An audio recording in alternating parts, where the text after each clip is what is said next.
all read the words on the underside of the disc. You remember them? Play, catch, invent games to fly, flip away backhand. Flat flip, flies straight, tilted flip curves. Of course, we all knew that. Welcome back to the 1990 U.S. Open Flying Disc Championships in a wonderful regional park in La Mirada, California. Sun's beating down on the women's double disc competition. We have 2 athletes in each of 2 areas. Notice the turf. 13 meters square is the area each athlete can stay in, and they're separated by 17 meters of grass. In the women's double disc competition, you've got 2 teams of 2. Liz Herrick and Amanda Carreiro, a very dominant team throughout the preliminary action. And Amy Bekken, we've met her a couple of times before with Diane Margulies on her side.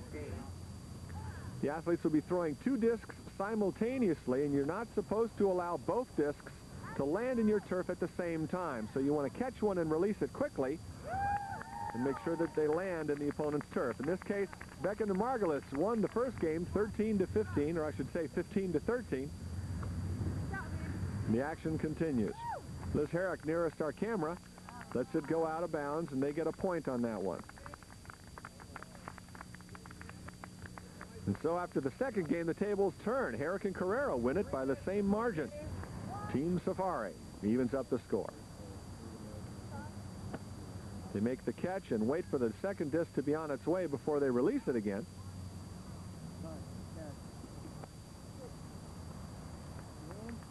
So after 3 games, Herrick and Carreiro lead 2-1.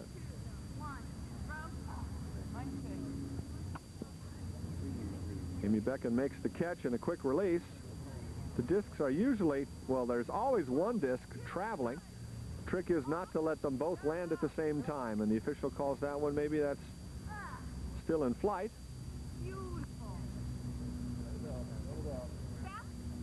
There's an upside-down toss. See the pop in the air? They want to keep it flying. They both landed, so that'll be 2 points for the other side, and they'll win it. Herrick and Carreiro win the last 3 games for the decisive victory in the women's double disc competition. Now, this is how teams can score in the double disc competition. If one disc is held by an opponent and the other one lands in the turf, they're both down in your area. So that gives a couple of points to the opposing team. Now, if you try to pop one in the air, but you don't actually release it in time, that scores a point. Incoming. There's a pop, but it dropped in. So that scores as a point. If the disc goes out of bounds, the receiving team gets the point. So the object is to keep the discs moving at all time. Let's go to the open double disc court final. A point just scored for Ron Vingernelli and Snapper Pierson, who were useful in our demonstration a little earlier in the program. John Greensage and Tony Pellicane are at the far side of the court. The near side, Ron and Snapper are leading in 2-0, and currently that point put them ahead 13-3 in the third game. A very spirited game, a very congratulatory and social nature going on here. The weather is very warm as these athletes require a lot of refreshment. 3:13, it's almost going to be a walk for Ron and Snapper as they now move to the near side and get ready for a possible last couple of points.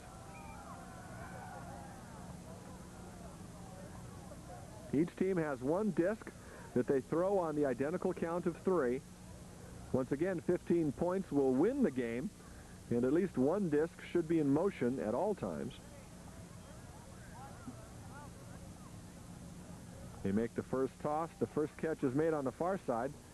They're keeping their eye open. How do we get this toss to land? The release is made before the first Frisbee lands in the area. A quick catch and release is critical at this juncture.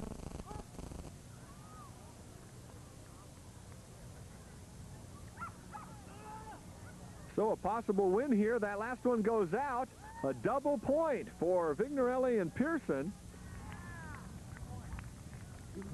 The one landed on the outside of the area, the other one landed inside their opponent's turf. And so with 3 straight games, Ron Vingernelli and Snapper Pierson walk away with the championship in the men's or the open double disc court final.